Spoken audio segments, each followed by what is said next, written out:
Hello, good morning. बच्चों, अभी अब मैंने आपको पहले प्रसन्नता के बारे में बताया था। आज मैं आपको प्रसन्नता के कौन कौन से निर्धारक हैं उनके बारे में बताऊंगी। Determinants of happiness. प्रसन्नता अनेक कारकों पर निर्भर करती है, जिनमें से कुछ पर हमारा नियंत्रण होता है और कुछ पर नहीं।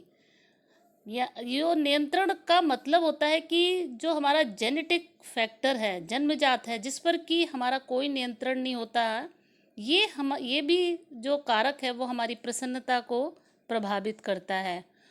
और कुछ आंतरिक व बाह्य कारक होते हैं, और इन दोनों कारकों का इनकी जो मात्रा होती है वो अलग अलग रूप से हमारी प्रसन्नता को प्रभावित करती है। पहला हम देखें तो इसमें प्रभावित करने वाला कारक जो मुख्य रूप से आता है वो है वंशानुगत कारक। जेनेटिक फैक्टर्स होते हैं। प्रसन्नता के निश्चित स्तर के साथ व्यक्ति जन्म लेता है। मतलब है कि जब व्यक्ति जो जन्म लेता है तो यानी कि उसकी जो जीन्स होती है उससे उसका जुड़ाव होता है, क्योंकि हर व्यक्ति की जीन्स अलग अलग होती है। तो उसमें अलग अलग मात्रा में हम देखते हैं अलग अलग ट्रेट्स होते हैं। उसी ट्रेट्स का प्रभाव हमारे प्रसन्नता के स्तर पर पड़ता है और इसमें कोई परिवर्तन नहीं होता है, सिवाय थोड़े बहुत होते हैं तो अस्थायी परिवर्तन होते हैं। लेकिन जो एक परमानेंट हमें उसकी लक्षण दिखाई देते हैं, विशेषताएं दिखाई देती हैं, तो वो हमारे जेनेटिक जो कारक हैं उसका प्रभाव होता है। कुछ संवेगात्मक जो गुण होते हैं वो जन्मजात होते हैं। कुछ लोग होते हैं उत्साहित हो जाते हैं, डिप्रेस हो जाते हैं। ये सारी जो विशेषताएं लक्षण व्यक्ति में दिखाई देते हैं वो उसके जन्मजात ट्रेट्स हैं।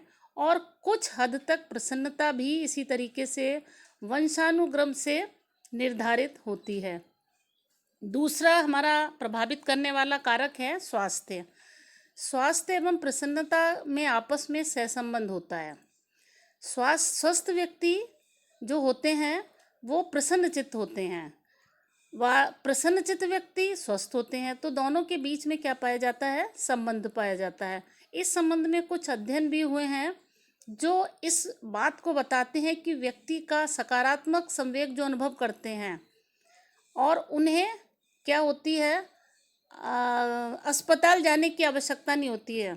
जो सकारात्मक संवेग वाले होते हैं, मतलब बीमार ही कम होते हैं, तो ऐसी स्थिति नहीं आती है कि वो हॉस्पिटल जाएं, वहाँ एडमिट हों। और उनके जो हार्ट अटैक होती है उसके प्रति भी वो कम उन्मुखी होते हैं, प्रोन होते हैं। सोशल लाइफ, सामाजिक हमारा जीवन कैसा है? जैसा कि पहले ही देखा गया है कि प्रसन्नता एवं सामाजिक जीवन में सह संबंध है। जैसे स्वास्थ्य के साथ संबंध होता है प्रसन्नता का, उसी तरीके से हमारी सामाजिक जीवन भी जुड़ा हुआ है। प्रसन्नचित्त व्यक्तियों को सभी पसंद करते हैं। समाज में देखा जाता है जो हंसमुख लोग होते हैं उनको सभी पसंद करते हैं, जिससे कि वह मित्रता कर में सफलता प्राप्त करते हैं। सभी इसको जल्दी से मित्र बना लेते हैं। उनका वैवाहिक जीवन भी अच्छा होता है और संवेगात्मक संबंध भी अच्छे होते हैं। अच्छे सामाजिक संबंध होते हैं, अच्छे अंतर्वैयक्तिक कौशल वाले होते हैं।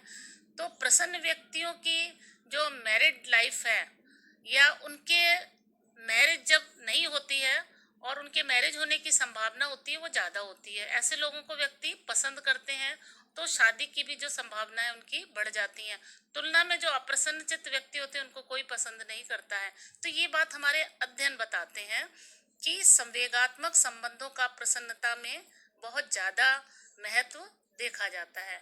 और वर्क जो लाइफ होती है, जहाँ हम जीवन में कार्य करते हैं, जो हमारा कार्यस्थली होती है, उसका भी हमारे प्रसन्नता पर प्रभाव पड़ता है।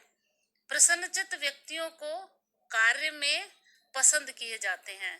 उनके साथ सभी लोग कार्य करना चाहते हैं और फिर इस वजह से उनको सफलता भी अधिक प्राप्त होती है। तुलना में जो अप्रसन्नचित्त व्यक्ति होते हैं वो अकेले कार्य करते हैं और अपने कार्य से भी खुश नहीं रहते हैं, कार्यस्थल से भी प्रसन्न नहीं होते हैं।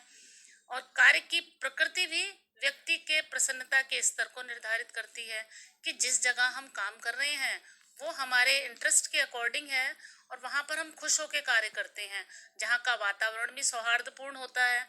तो ये सारी बातें, कार्यस्थल की प्रकृति, कार्य की प्रकृति कैसी है, वो भी हमारे प्रसन्नता के स्तर को बढ़ाती है। जो व्यक्ति अपने कार्य क्षेत्र में संतुष्ट नहीं होते हैं, जिनको किसी तरीके से कोई अड़चन है और खुश नहीं है अपने, उनके सकारात्मक संवेग होते हैं उनकी तुलना में उन व्यक्तियों के जो कि अपने कार्य क्षेत्र में खुश नहीं है। अपने कार्य का यदि उनको पसंद का कार्य नहीं मिलता है और वहाँ पर जहाँ पर कि कार्य में उनको स्वतंत्रता नहीं है, स्वायत्तता नहीं है, निर्णय लेने की किसी अपने अनुसार निर्णय नहीं ले सकते हैं, तो इस तरीके का जो उनके ऊपर एक नियंत्रण होता है, तो वहाँ पर वो नाखुश रहते हैं। और जब इस तरीके की कार्य में स्वतंत्रता मिलती है, अपने अनुसार निर्णय ले सकते हैं, तो वहाँ पर उसमें कार्य में उसको प्रसन्नता मिलती है और वो आगे की ओर बढ़ता है। फिर है सोशल एंड डेमोग्राफिक फैक्टर, सामाजिक और जनसंख्यात्मक कारक। ये कारक भी बहुत महत्वपूर्ण होते हैं, जिसमें कि हम आयु को ले सकते हैं, लिंग को ले सकते हैं, या जातीयता, कि जिस जाति के हम लोग हैं और उस जाति में हम रहते हैं, तो वो हम वहाँ पर प्रसन्न रहते हैं। तो ये सब कारक होते हैं, उसकी प्रसन्नता को प्रभावित करते हैं, लेकिन यह प्रभाव सीमित होता है। नेक्स्ट है मनी या धन। धन से प्रसन्नता प्राप्त होती है, लेकिन तभी तक जब तक कि हमारी इसकी प्रेरणा रहती है, और जब तक कि हमारी लालसा होती है तो हम इसे प्राप्त करने के लिए प्रयास करते हैं और उससे हमें प्रसन्नता मिलती है। एक जगह आकर हमारी यह जो इच्छा होती है वो कामना पूर्ण हो जाती है और धन से हमें उतनी प्रसन्नता नहीं मिलती है, यह द्वितीयक हो जाता है, सेकेंडरी। तब उसका प्रबंधन ही हमें भार लगने लगता है और वो कष्टकारी लगने लगता है। उसको संभालने से भी हमें प्रसन्नता नहीं मिलती है। अध्ययन भी इसी बात को स्पष्ट करते हैं कि धन हमारी प्रसन्नता को प्रभावित करता है, कि इसके साथ ही प्रत्यक्षीकरण वो भी इसके साथ जुड़ा हुआ है कि हम किस तरीके से इसको देखते हैं। इस प्रकार जो औसत आय वाले व्यक्ति हैं वह सोचते हैं कि उसके पास पर्याप्त धन है और वो वहाँ पर खुश रहते हैं, उनकी तुलना में जिनके पास की ज़्यादा पैसा है। तो इस तरीके से ये आर्थिक स्थिति होती है, इसमें भी भिन्नता पाई जाती है और वैसे ये खुशी देता है, लेकिन एक सीमा तक हमें खुशी प्रदान करता है। नेक्स्ट इसमें अभिवृत्ति, हमारे विचार, विश्वास, प्रत्याशाएं, इनका भी प्रसन्नता पर प्रत्यक्ष रूप से असर होता है। प्रसन्नचित्त व्यक्ति ज़्यादा आशावादी होते हैं और स्वयं को आगे की ओर बढ़ाते हैं, एवं कहीं उनको हार भी मिलती है तो बिना रुके बार बार उस कार्य को करते हैं और आगे की ओर बढ़ने का प्रयास करते हैं, अनुभवों को प्राप्त करते हैं और जो परिस्थितियां आती हैं उसमें समायोजित हो जाते हैं। इसके बाद है सेंस ऑफ कंट्रोल, नियंत्रण की हमारी जो सोच होती है या भावना है। यदि व्यक्ति ये सोचता है कि वह असहाय है, कई बार हमें ऐसा महसूस होता है कि हम अकेले हैं, कोई कार्य कर नहीं सकते हैं, जब हमें हेल्पलेसनेस की ऐसी फीलिंग आती है तो वहाँ पर हमारा क्या होता है, प्रसन्नता हमारी कम हो जाती है और हमें वो लगता है कि हम नियंत्रित हैं। तो एक हमारी सीमा में ये इस तरीके की असहायता बाधा डालती है, वह कभी भी प्रसन्न नहीं रहता है जो कि इस तरीके की सोच को रखता है। प्रसन्नचित्त रहने के लिए हमें स्वायत्तता के भावना हमारे अंदर होनी चाहिए। हमें ये लगता है, ये हमारी सोच होती है कि हम स्वायत्त हैं और हमें निर्णय की स्वतंत्रता है, हम अपनी इच्छाओं व सपनों के अनुसार अपना जीवन चलाने के लिए स्वतंत्र हैं। तो इस तरीके की भावना होने से हमें खुशी मिलती है। जो व्यक्ति अपने निर्णय के लिए स्वतंत्र होते हैं साधारणतः प्रसन्न होते हैं, और उन व्यक्तियों की तुलना में जो कि अपना निर्णय स्वयं नहीं ले सकते हैं, दूसरों पर आश्रित होते हैं। इसके साथ ही सफलता भी एक ऐसा कारक है जो हमारी प्रसन्नता से जुड़ा हुआ है। सैद्धांतिक रूप से ये स्पष्ट होता है कि सफलता से व्यक्ति को प्रसन्नता मिलती है। हम किसी कार्य को करते हैं, हमें अपने लक्ष्य की प्राप्ति हो जाती है तो हम खुश होते हैं, प्रसन्न होते हैं, और जब हमें सफलता नहीं मिलती है तो हम अप्रसन्न हो जाते हैं। सफल व्यक्ति प्रसन्न होता है, असफल व्यक्ति परेशान होता है, निराश होता है। फिर भी ये सफलता की अपनी कुछ समस्याएं हैं। जो व्यक्ति हर्ष की योग्यता को सीमित कर सकता है। ऑथेंटिक हैप्पीनेस, प्रामाणिक प्रसन्नता, इसको लॉन्ग लास्टिंग हैप्पीनेस कहते हैं।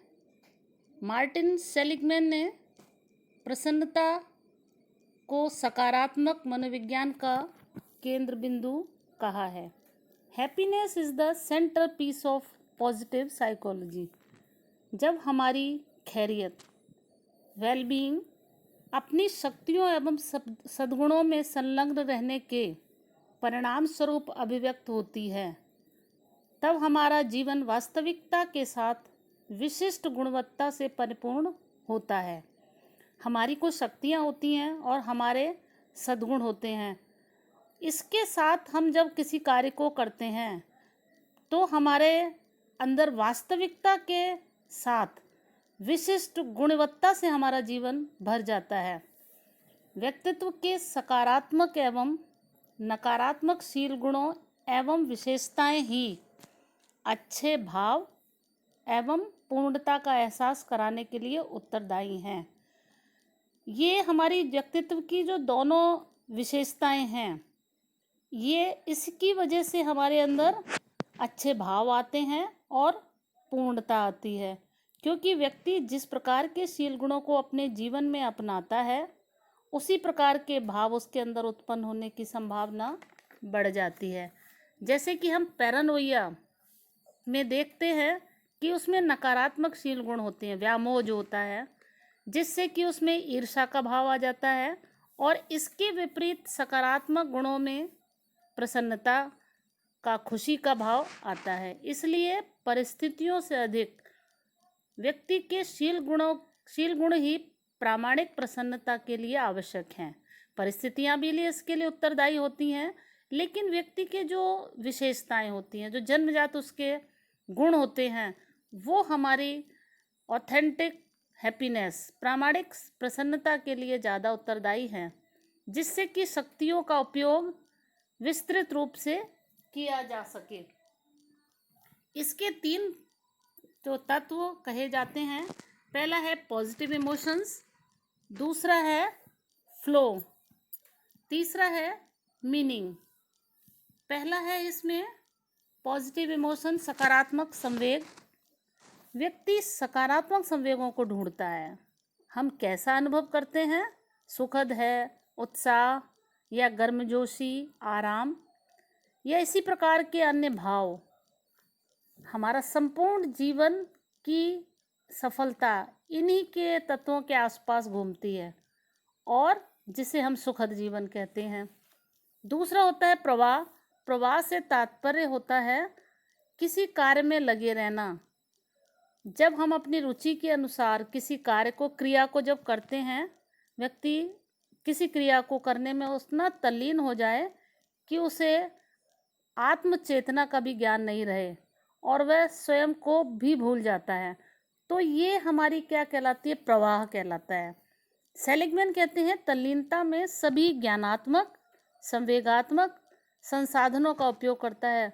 ये जितनी भी हमारी ज्ञान पूर्ण क्रियाएं हैं या संवेगात्मक संसाधन है, उनका उपयोग करता है, जो सोच को निर्मित करते हैं।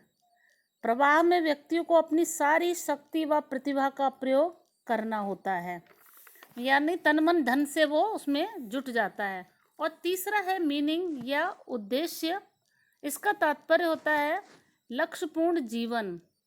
जिसमें व्यक्ति स्वयं से परे मानवता के लिए कार्य करता है। इसमें अपने स्वयं को त्याग देता है, परहित के लिए कार्य करता है, अर्थपूर्ण अपने जीवन को बनाता है। तो इसमें व्यक्ति स्वयं से हट करके मानवता के लिए, जैसे कोई भी परमार्थ कार्य करना, परोपकारिता करना, जिसमें उसके भाव विश्वास जिस किसी में हो, इसमें वो धार्मिक संगठन के माध्यम से कर सकता है, किसी राजनीतिक पार्टी में से जुड़ कर के कर सकता है, या परिवार के लिए। जैसे कि अभी कोविड के टाइम पर देखा था कि सोनू सूद ने किस तरीके का एक परोपकारी कार्य किया। तो इस तरीके का ये मीनिंगफुल कार्य होता है और उसमें लिप्त होकर अपनी व्यक्ति ऊर्जा को लगाता है, अपनी मानवीय शक्तियों को लगा देता है। इसको हम 3 रूपों में भी या 3 तत्वों के रूप में और देख सकते हैं, जिसको कि मैं इस डायग्राम के माध्यम से बताऊंगी कि एक प्लेजर है और एंगेजमेंट है और मीनिंग है। ये ओवरलैप करते हुए हैं, आपस में कनेक्टेड हैं।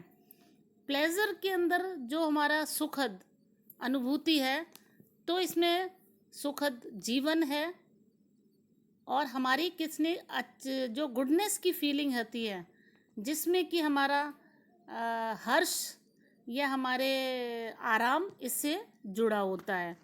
दूसरा है संलिप्तता, संलग्नता, एंगेजमेंट। इसमें लाइफ की शक्तियाँ, जितनी हमारी शक्तियाँ होती हैं, हम उसको किसी रुचिकर क्रिया में संलग्न कर देते हैं और एक प्रवाह के रूप में हम उसमें जुट जाते हैं। हमें स्वयं का भी जब ध्यान नहीं रहता है और हम किसी मानवता के लिए कार्य करते हैं, उसमें संलिप्त हो जाते हैं, सुध बुध खो करके जुट जाना किसी क्रिया में, तो ये एंगेजमेंट, संलग्नता कहलाता है, जिसमें प्रवाह जुड़ा होता है।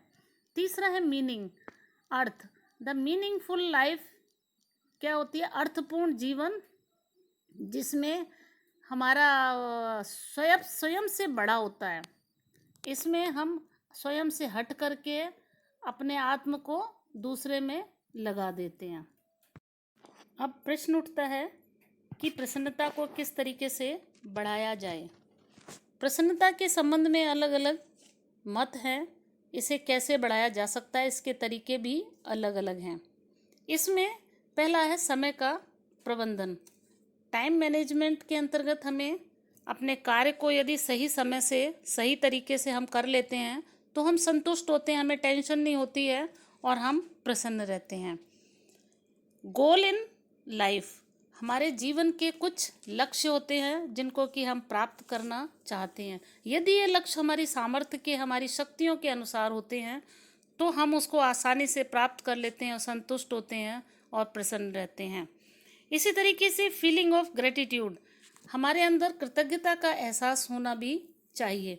कोई हमारे ऊपर यदि हमारी हेल्प करता है, किसी तरीके का कार्य करता है और हम कृतज्ञ हो जाते हैं, तो ये भी हमें प्रसन्नता दिलाती है। इसी तरीके से बैलेंस्ड लाइफ स्टाइल, हमारे जीवन की जो शैली है, हमारा जो भी दिनचर्या है, हमारा रहने का जो तरीका है, वो संतुलित होता है, उसमें किसी तरीके का असंतुलन नहीं होता है। हम किस तरीके से कार्य की योजना बनाते हैं, अपने कार्यों को प्राथमिकता देते हुए से पूरा करते हैं, तो हमारा जीवन जो है संतुलित जब तरीके से चलता है तो हम प्रसन्न रहते हैं। प्रॉपर डाइट एंड रेस्ट, इसका भी एक महत्वपूर्ण योगदान है और ये हमारा स्वास्थ्य के लिए बहुत ही ज़रूरी होता है। तो इस तरीके से हम अपनी डाइट को अच्छा रख के और समय पर आराम करके एक लंबे समय तक हम काम करते तो हम चिड़चिड़े हो जाते हैं, तनाव हमारे अंदर आ जाता है, तो हमें आराम के द्वारा भी अपनी प्रसन्नता को बढ़ा सकते हैं। इसी तरीके से ये जो नेगेटिव व्यक्ति होते हैं, नकारात्मक व्यक्ति होते हैं और जो हमारी परिस्थितियाँ होती हैं, हम उनसे दूर रहें, क्योंकि उन परिस्थितियों, उन व्यक्तियों से मिलने से हमें नकारात्मकता मिलती है तो हमें क्या मिलता है? एक तनाव मिलता है या संघर्ष हमारे दिमाग में हो जाता है, ईर्ष्या हो जाती है। तो ऐसे व्यक्तियों और परिस्थितियों से हम दूर ही रहें, तभी हमें प्रसन्नता मिलेगी। और इसके अलावा सबसे ज़्यादा है कि हम अपने अंदर रुचियाँ विकसित करें, जो भी हमारे अंदर कौशल हैं, या हम जब किसी रुचिकर कार्य में लग जाते हैं तो हम प्रसन्न रहते हैं और उस कार्य को पूरे जोश के साथ करते हैं।